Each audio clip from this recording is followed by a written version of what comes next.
Good morning, students.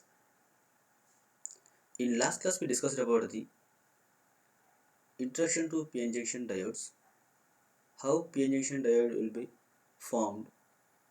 In that, we discussed about the alloyed p-n junction diode and diffused p-n junction diode. Along with, we discussed about the energy band diagram of p-n junction diode and built-in potential of p-n junction diode and how temperature affects on p-n junction diode barrier potential. Today, we will discuss about the what is biasing and what are the different biasings of p-n junction diode and what are the different breakdown mechanisms in p-n junction diode. Along with, we discussed about the voltage, current or volt ampere characteristics of diode and what are the resistance offered by the p-n junction diode. p-n junction diode biasing of p-n junction. What is biasing? The biasing is refers to provide the DC voltage and DC current to an electronic device to operate it as desired. Biasing is nothing but providing an external DC voltage, direct voltage and direct current to the diode. A p-n junction diode can be biased in two ways, that are forward bias and reverse biasing. Now we will discuss forward biasing. It refers to application of external voltage which is in position to built-in potential.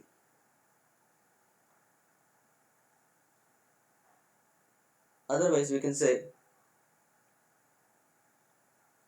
when an external DC voltage is connected in such a way that P region connected to the positive and N region connected to the negative terminal of DC voltage, then that biasing is called reverse biasing.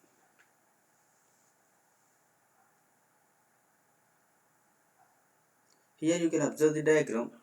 Here the P region is connected to the positive terminal of the battery and N region is connected to the negative terminal of the battery. We know built-in potential is positive on N side and negative on P side. Hence, forward bias should be positive on P side and negative on N side. Why? Because to cross the junction, to cross the majority of the charge carriers,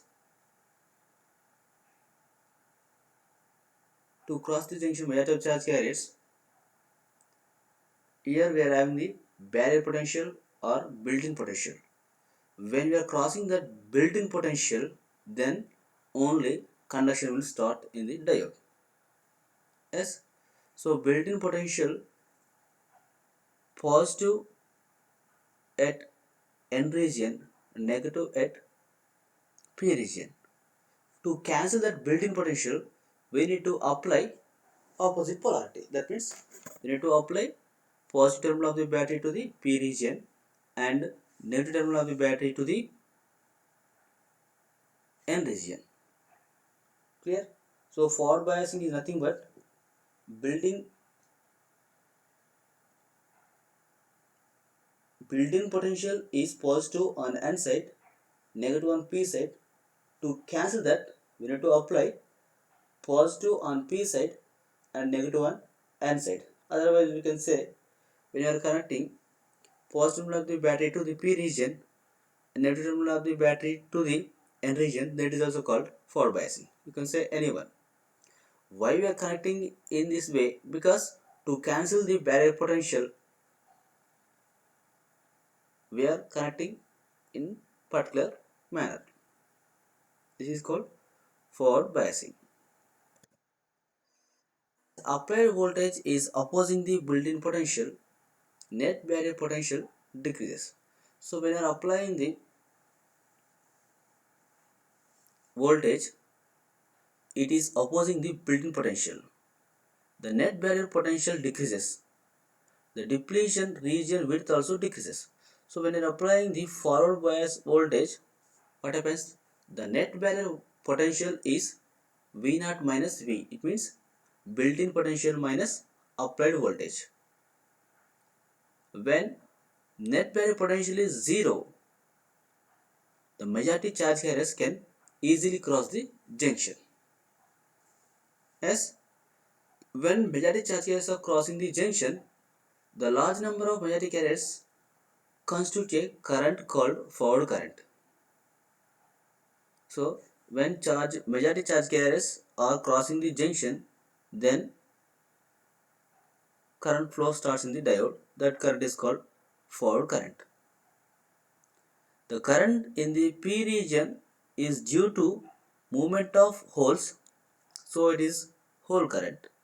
The current in N region due to movement of electrons, so it is called electron current. Hence, the forward current due to majority charge carriers only. So, when I are connecting the positive terminal of the battery to P region, then what happens? The positive terminal of the battery is repulse the holes in the P region. So when battery positive terminal repulse the holes, that holes are moving towards the N region. That means that majority carriers in P region holes are crossing the junction that are entering into the N region.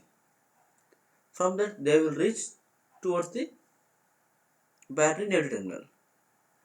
When battery negative terminal is connected to the N region, due to the repulsion, the electrons present in N region are moving towards to the P region. So here the majority of the charge carriers are crossing the junction. So we can observe that current due to the majority of the charge carriers. And the minority carriers in the P region are electrons. When they are connected to the battery positive terminal, that are attracted towards the positive terminal of the battery. And the minority carriers in N region are holes that are attracted towards to the negative terminal of the battery. Clear? Here the total voltage drop across PN diode in forward bias, it is Vf equals to V gamma plus If Rf. Here V gamma is the cut-in voltage of the diode. Is nothing but the minimum voltage required to start the conduction in diode. And Rf is the forward resistance. If is the current flowing in the forward resistance. As if applied voltage is smaller, it is utilized in reducing the net barrier potential. Therefore, for smaller values of applied voltage, carrier flow and hence current flow will be negligible. So when you are increasing the forward voltage, then what happens? The net barrier potential will be decreases from the above formula. Vb equals to V0 minus V. Yes. So net barrier potential will be decreases. For smaller values of voltage, carrier flow, hence current will be very small. We can neglect in that time. Yes, when applied voltage is increased sufficiently, whenever applied voltage or forward voltage is increased sufficiently, then net barrier potential Vb becomes almost zero. Yes, so when applied potential is increases, then what happens? Then net barrier potential will be zero. Then the majority carriers start flowing through the junction. That means holes travel from P side to N side and electrons travel from N side to P side. This results a considerable amount of current from P side to N side. It is called forward current. Clear? So when we are increasing the forward bias voltage or applied voltage, then after some point the net barrier potential becomes zero. When net barrier potential becomes zero, that majority charges cross the junction.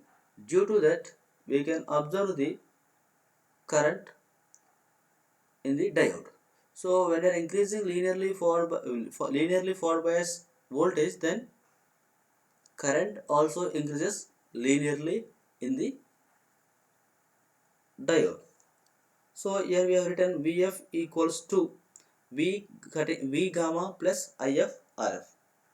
So here V gamma is the cut-in voltage or threshold voltage of diode. A voltage below which current is negligible, above which current is rapidly in forward biasing is known as cut-in voltage. Otherwise you can say the minimum voltage required to start the conduction in the diode is called cut-in voltage. Reverse biasing. An external voltage is applied such that it gets added to built-in potential. Otherwise you can say when an external DC voltage is connected in such a way that P region is connected to negative and N region is connected to positive terminal of the DC voltage, then that biasing is called reverse biasing. And you can observe here that negative terminal of the battery is connected to the P region and positive terminal of the battery is connected to the N region. Now what could be the net barrier potential? The net barrier potential will be added to the our built-in potential as. So we have written V naught equals to built-in potential plus reverse bias voltage, whatever we applied voltage. Yes. So when you are applying the reverse bias voltage, it is added to the built-in potential, then the net barrier potential is increases and depletion width increasing. So when you are comparing with the forward bias, when you are applying the forward bias voltage, the net barrier potential decreases and depletion width decreases. Coming to the reverse bias, when I am applying the reverse bias voltage, the net barrier potential is increases and the depletion width also increases. So when depletion width increases, then what happens? Is it possible to cross the majority of charge carriers? No, because when you are connecting the negative terminal of the battery to the P region, the majority of the charge carriers in the P region are holes that are attracts towards the negative terminal of the battery. So majority of the charge carriers are moving towards to the negative terminal of the battery, and coming to the N region, the majority of the charge carriers are electrons that are attracts towards to the positive terminal of the battery. So that majority charge carriers of P and N regions are attracts towards to the battery negative and positive terminals. So here we can observe only minority charge carriers are present in P and N region. So majority charge carriers cannot cross the junction, but minority carrier cross the junction because of repulsion from the battery terminals. So in here minority carriers in P region are electrons. So now it is connected to the negative terminal of the battery. So when it is connected to the negative terminal of the battery, that electrons in the P region are due to the repulsion, that electrons will move towards to the N region, and minority carriers in the N region are holes. Now it is connected to the positive terminal due to the repulsion. Now that minority carriers in N region holes are moving towards to the P region.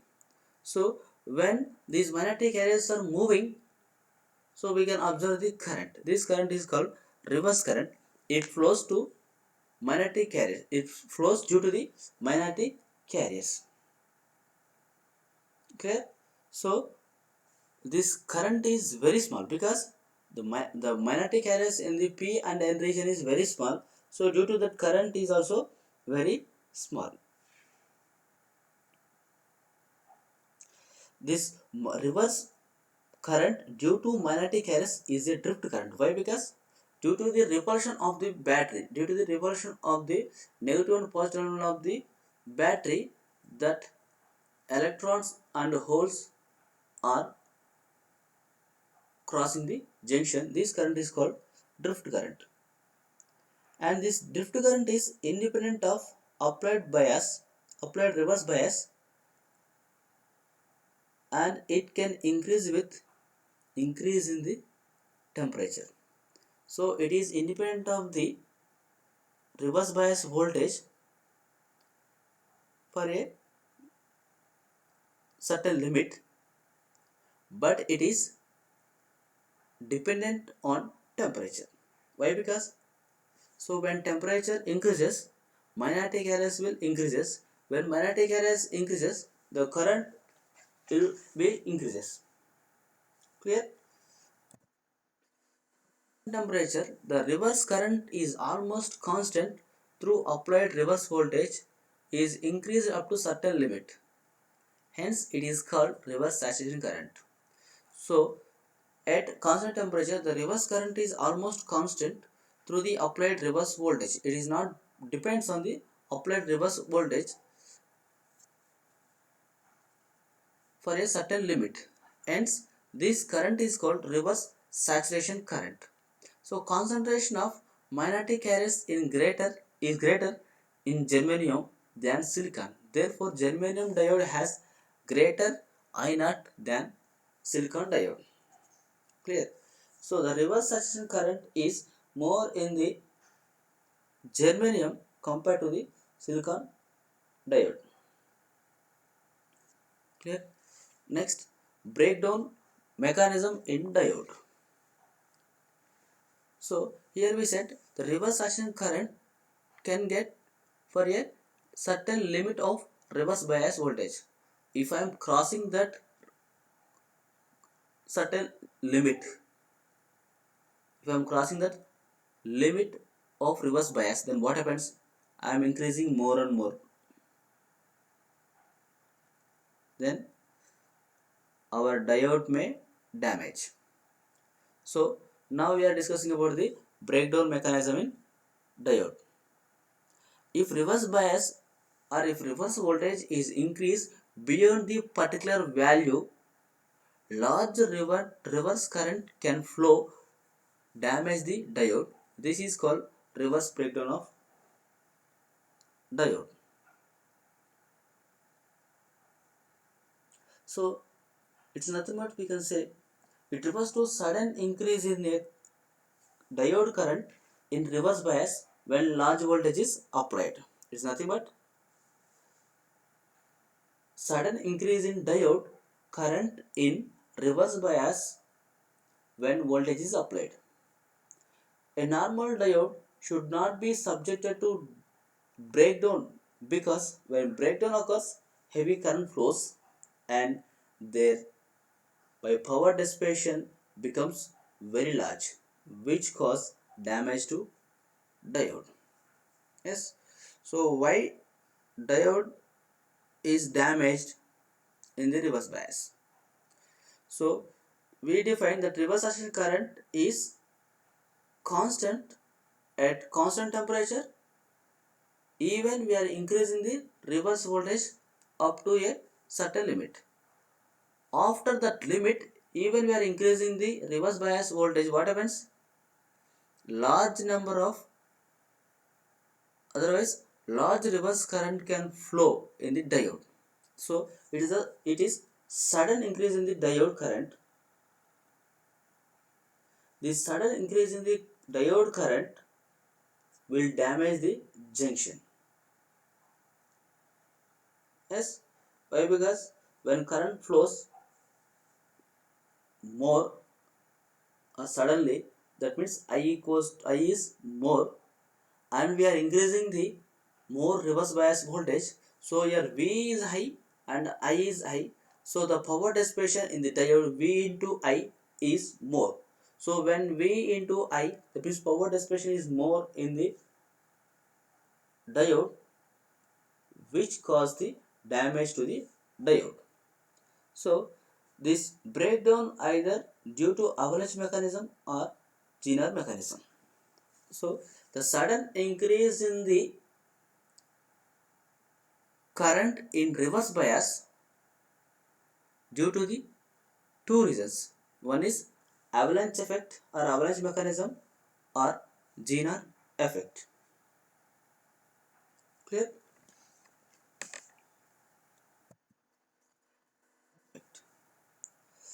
Generally, it occurs in lightly doped diodes at large reverse voltage, that means more than 6 volts.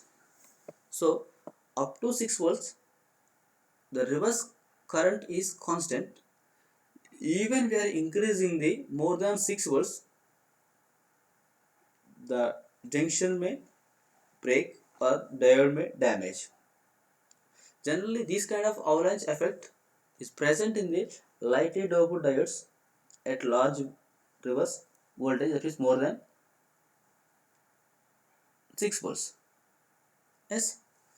So if reverse voltage is increased at a particular value, velocity of minority carriers increases. Due to the kinetic energy associated with minority carriers, more minority carriers are generated when there is collision of minority carriers with the atoms. The collisions make the electrons to break the covalent bonds. These electrons are called as minority carriers and get accelerated due to high reverse voltage. They again collide with another atoms to generate more minority carriers. This is called carrier multiplication. Finally, large number of minority carriers move across the junction, breaking the p-n junction. These large number of minority carriers give the rise to a very high current in the diode. Clear? Otherwise, we can say when reverse bias voltage is increased, the velocity of the minority carriers increases. Hence, the kinetic energy also increases. At large reverse voltage, minority carriers will have high kinetic energy. When a high energy minority carrier collide with a semiconductor atom, its kinetic energy will be transferred to the atom. If the transferred energy is more than the energy gap of the semiconductor, then a covalent bond breaks and a pair of free electron and hole is created. Clear? So, high kinetic energy atom is collide with the semiconductor when its kinetic energy is more than the energy gap of the semiconductor. Then only it breaks the covalent bond in the semiconductor. A pair of free electron and hole is created. When covalent bond is broken, then we can get one electron and one hole. These newly created or newly generated electrons and holes also get energized from the applied voltage again. They also collide with other semiconductor atoms and thereby they create further new pairs of electrons and holes. So this is continuous process, it is chain process. Clear? So initially minority carriers that are highly energized due to the reverse bias voltage. So when they are highly kinetic energy, they are collided with the silicon atoms. So that breaks the covalent bonds. So that will create the electron hole pair. Again, that newly created electrons again they will collide with the again silicon atoms, again they will create the electron and hole, again that will collide and that will create new electron and hole pair. So it is continuous process and it is chain process. So this process of creating electron and hole pair through collision of high energy carriers with lattice atom is called impact ionization or carrier multiplication. Clear? So if large number of collisions occur, then carrier concentration becomes very high and thus current increases suddenly. The value of electric field present at the junction, which is needed to create avalanche breakdown, is called critical electric field. Clear? So due to the reverse bias voltage, the velocity of the magnetic carriers increases. So these the high velocity magnetic carriers are collide with the atoms. Due to this, covalent bonds will break. Again, electron hole pair created. Again, the created new electron hole pair will get the energy due to the reverse bias voltage, high reverse bias voltage. Again, they will collide with the other atoms. So it is called avalanche. Clear? So this effect is called avalanche effect, and mechanism destroying the junction is called reverse breakdown of p-n junction. So when sudden current is flowing, so it is destroying the junction. This is called reverse breakdown of p-n junction. The voltage at which the reverse voltage at which breakdown occurs is called reverse breakdown. Clear? So at which reverse voltage the junction or the diode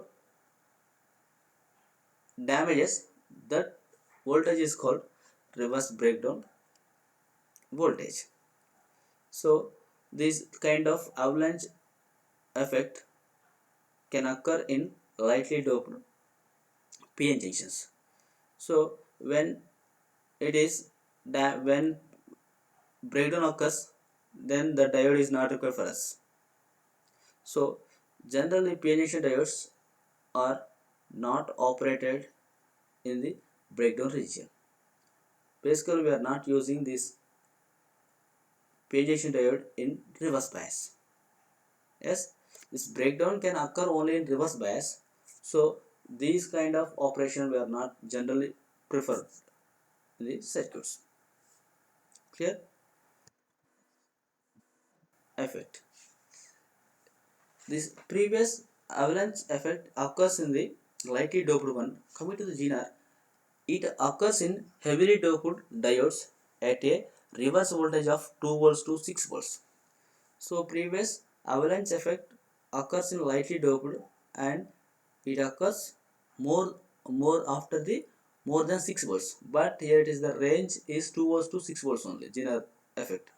When a p-n junction is heavily doped, the depletion region is very narrow and very strong electric field, that is nearly megavolt per centimeter. So when depletion region is very small,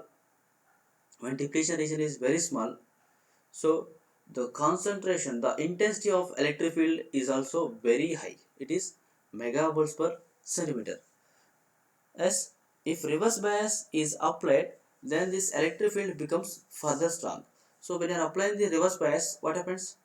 The concentration of immobile charges in depletion width increases, then electric field becomes very strong.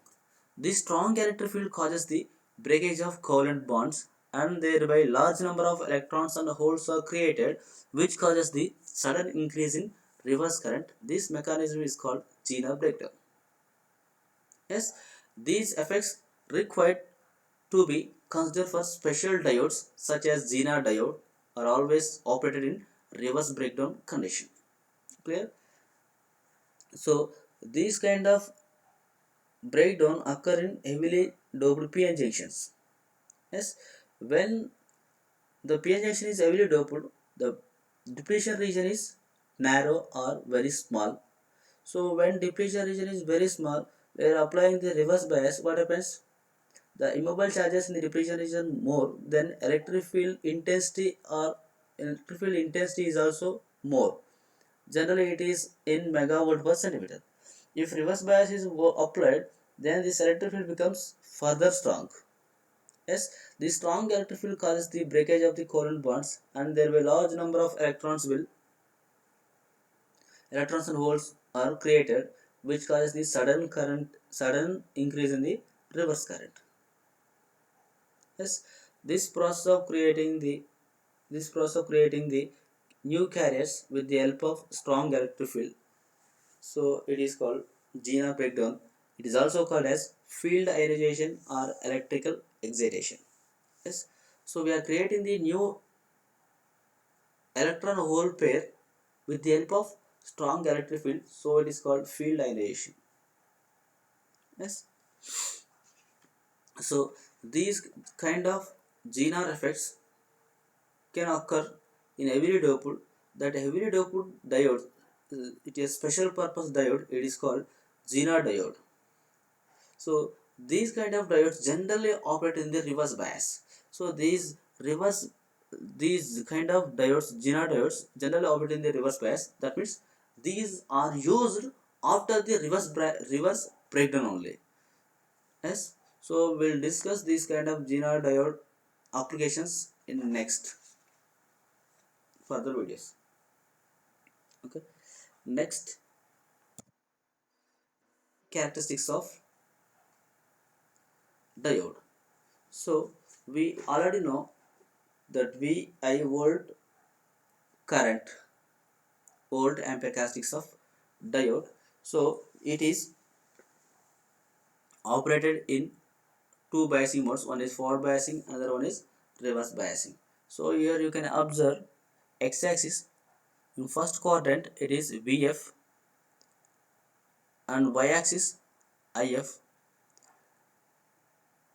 and negative side VR, reverse voltage, it is reverse bias, and downside y-axis it is IR, it is reverse bias current. Clear? So here we'll discuss about the forward bias. As here you can observe the V gamma, it is cut-in voltage. So origin O to cut-in voltage or knee voltage.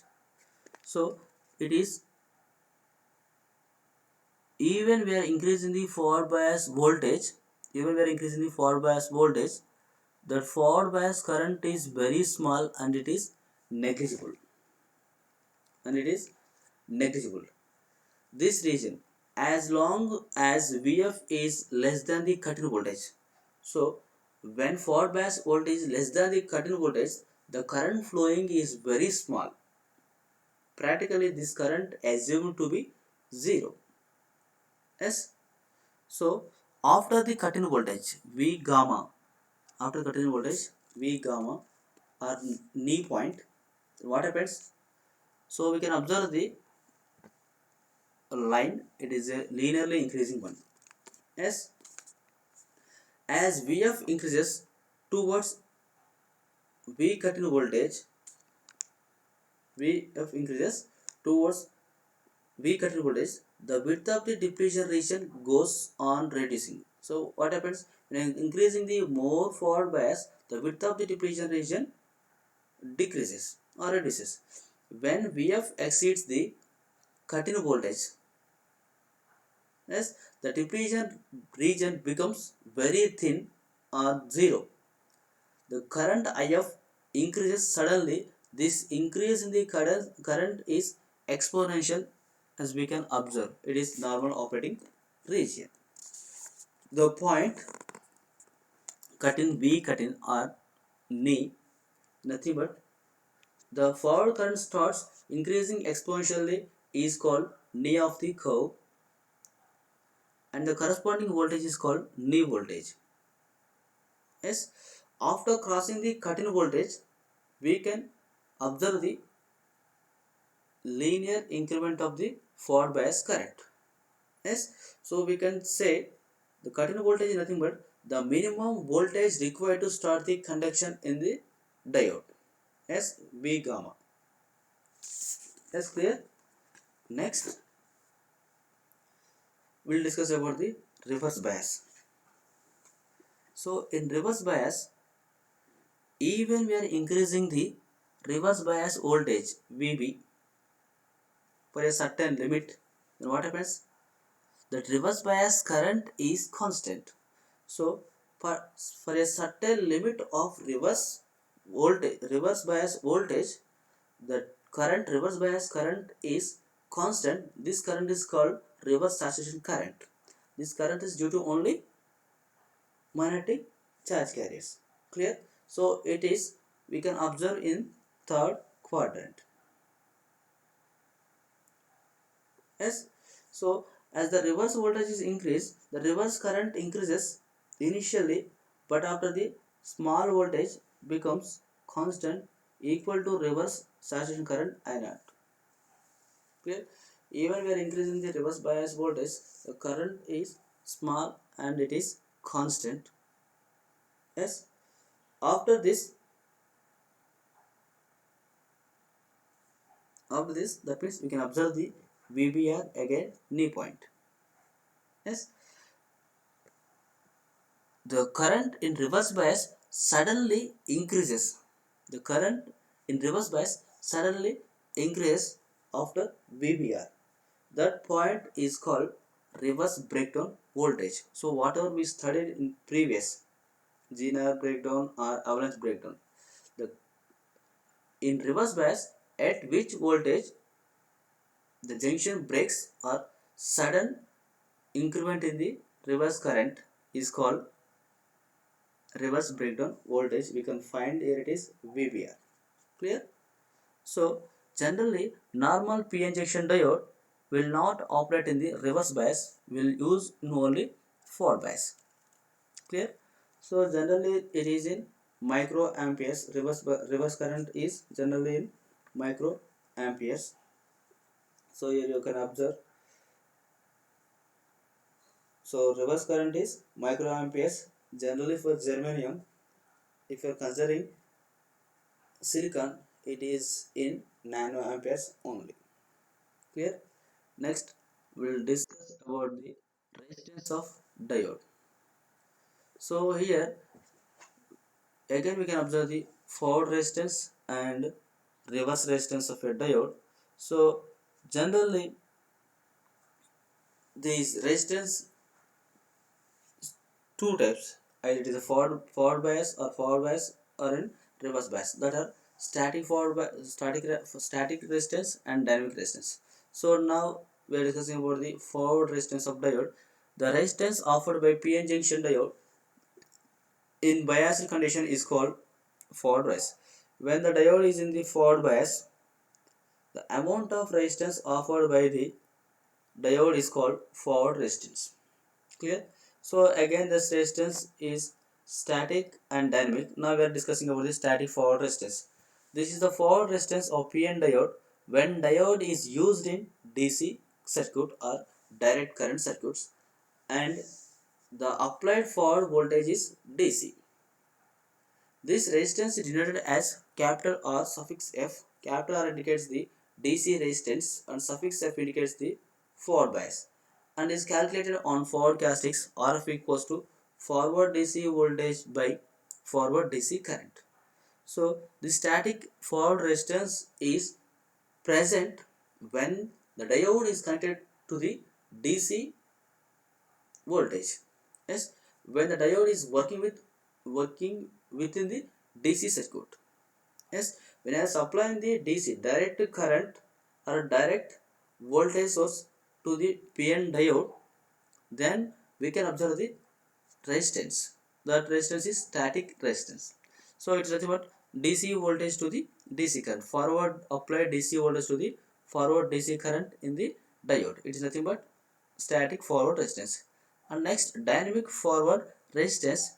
This resistance offered by the PN junction diode when it is working under alternative current conditions or AC condition. So static forward resistance is working under DC condition. Dynamic forward resistance is when it is in AC condition. Yes, This is called dynamic resistance. It is reciprocal of the slope of forward VI characteristics. So these static and dynamic forward resistance both are calculated in the forward characteristics only. Yes. So the static forward resistance is nothing but when DC voltage source is connected to the PN diode. Dynamic forward resistance is nothing but when AC voltage source is connected to the diode. Clear? So it is reciprocal of the slope of the forward VI characteristics. It is nothing but the change in the forward voltage to the change in the forward current. So how can you write the change in the forward voltage? Any 2 points change. So generally these kind of dynamic forward resistance is calculated by using the forward characteristics of diode. So from the graph only we can calculate the dynamic forward resistance. Delta F is nothing but change in the two forward voltages, and delta IF is nothing but change in the two forward currents. So from the VI characteristics, so we can observe forward characteristics linear increment. Yes, in this any 2 points, the difference is voltage difference is called delta VF. Any 2 points, the difference is called current IF, delta IF. Yes, delta VF by delta IF is called dynamic forward resistance. Clear? Otherwise, by calculating the slope and its reciprocal, the slope is nothing but delta IF by delta VF. Its reciprocal becomes delta VF by delta F. It's nothing but dynamic forward resistance when it is in AC condition. Next, reverse resistance of the diode. So it is similar to the your forward resistance, but this resistance is offered by the page diode when it is connected to the reverse biased. As reverse static resistance, this is reverse resistance under DC conditions. Same. Static means when it is connected in the DC conditions. So this is represented with the capital R suffix small r. That capital R indicates the static resistance and small r indicates the reverse. So it is defined as applied reverse voltage to the reverse saturation current. Yes, and reverse dynamic resistance. This is the reverse resistance under AC conditions. It is nothing but change in the reverse voltage to the change in the reverse current. Small r represents the AC conditions. As capital R represents the DC conditions, and suffix R represents the reverse bias. Clear? So when I am representing the AC and DC terms, so in DC we are using capital letters, capital V voltage, capital I current, capital R resistance. Yes. Coming to the AC, representing the small v, small I, small r. Yes. The small letters indicates the AC and capital letters indicates the DC. Yes. So from this, I hope you can understand this resistance offered by the diodes. Thank you.